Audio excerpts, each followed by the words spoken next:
I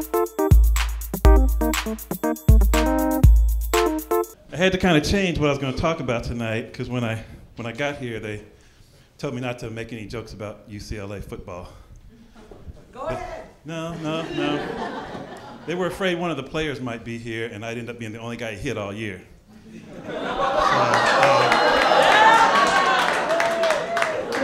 So decided to talk about something else.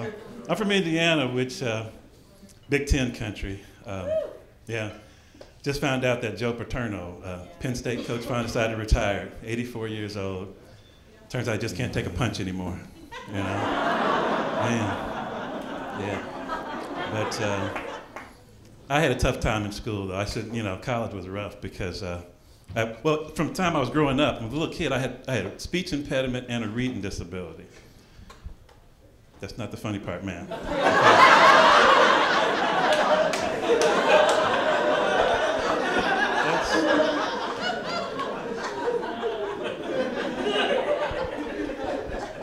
No, when I was a kid, I was a mumbler and a stutterer. And so they actually, when I was in grade school, they couldn't understand what I was saying, so they made me go to a speech therapist. They brought a speech therapist in.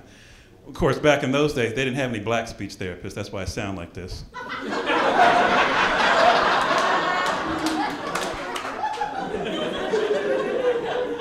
You're getting on my nerves, man.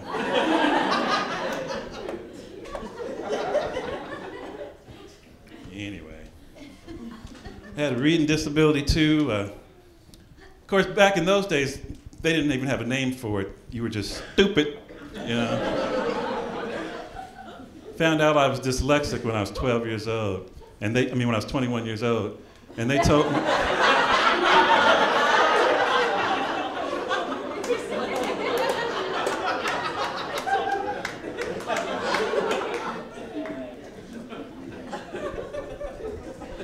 But the bad part is when you had a reading disability, the school made you feel stupid because they automatically put you in the slow class, which upset me because I didn't even like football.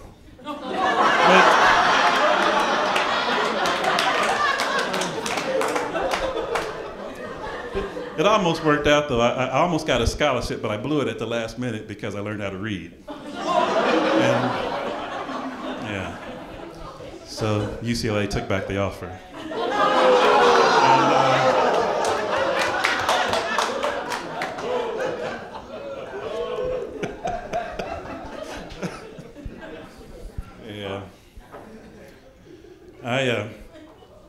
Actually, I played football, but I was better at track. I ran track, and I actually had a chance to go to the Olympics in '84, but I screwed up. I was one of the guys that got caught using performance-enhancing drugs. I tested positive for Viagra. I wasn't the fastest man in the world, but I had no trouble keeping up. If you know.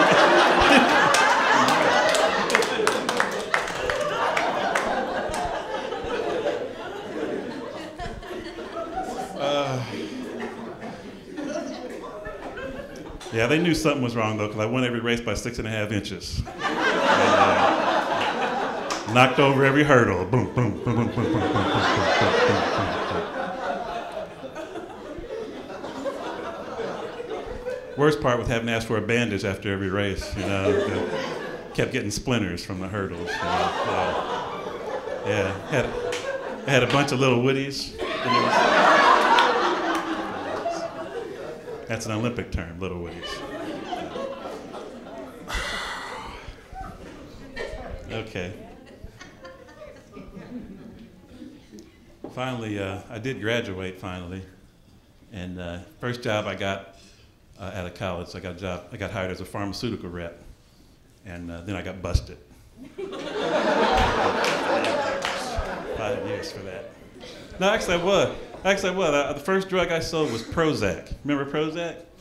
And a lot of people get Prozac mixed up with drugs like Valium and Xanax, but it's different. Prozac's what's called an antidepressant. What that means, if you're clinically depressed, you take an antidepressant, and all it really does is lift your mood and allow you to feel normal again. Whatever normal is for you.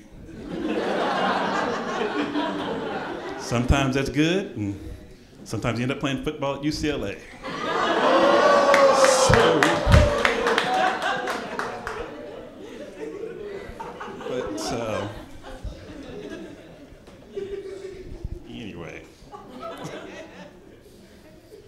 daughter called me before I came here tonight. And I don't know if your parents, but I never realized how tough a job, the hardest job in the world is being a parent and raising kids, you know.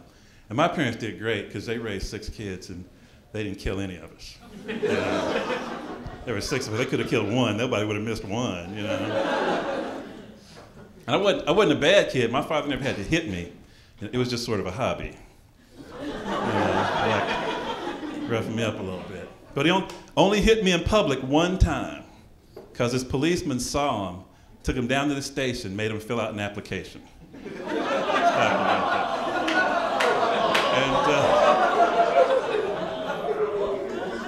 Apparently we have part of the police academy here tonight. And, if y'all see some police officers kicking my ass after the show, please don't call any more cops. All right? They know what they're doing, all right? Okay. And I don't want to make it sound like I'm saying the police are racist. I don't believe the police are racist. It's just that when they go to the shooting range, all the targets are black. They just have more practice shooting us, that's all. That's all I'm saying. Yeah. I was lucky though. My mother was a nurse, and you know, I almost died when I was 12 years old, and I wouldn't be here today if she hadn't quit choking me. As a nurse, she knows lips turn blue, you let go. Not everybody knows that.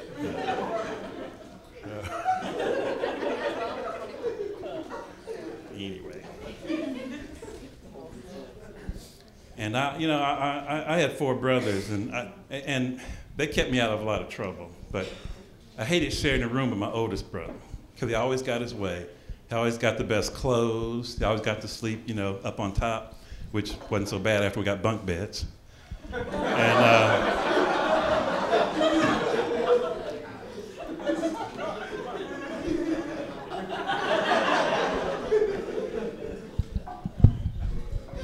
anyway.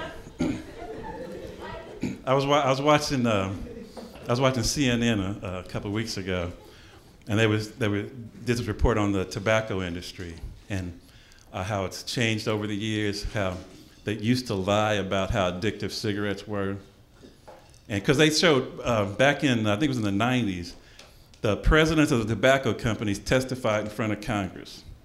Now under oath, back then they told Congress that nicotine was no more addictive than Twinkies. Yes, and because of that, Congress made Hostess come out with a patch, a little Twinkie patch. You wear it on your ding dong.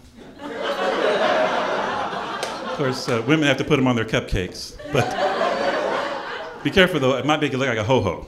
All right. Hey, thank you very much. Thank you. Come on.